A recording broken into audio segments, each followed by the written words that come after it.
Hi, in Module 5, we'll be looking at a technique known as trigonometric substitution. We're going to run into integrals that we've been unable to integrate, and we will use trig substitution to integrate these. Integrals that so far we've been unable to integrate would include integrals of the form of the square root of the quantity a squared minus x squared with respect to x.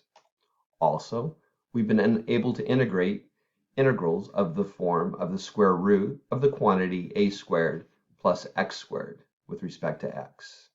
Likewise, we've been unable to integrate integrals of the form of the square root of the quantity x squared minus a squared with respect to x. We can use a trigonometric substitution to integrate the first one. We could do so by letting x equal a times sine of theta.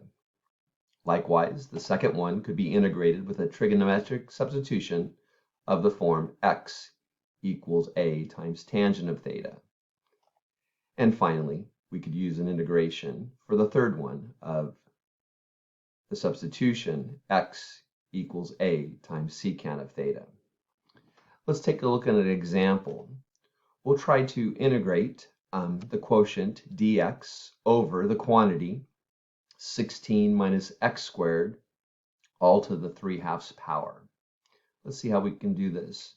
Notice with our integral we have 16 minus x squared, or 4 squared minus x squared. So this would be of the form of the first one.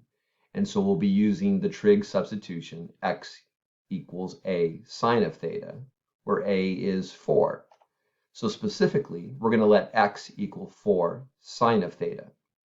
Now we'll need its differential, so we'll take the derivative of each side, and we find that dx equals 4 times cosine of theta with respect to theta.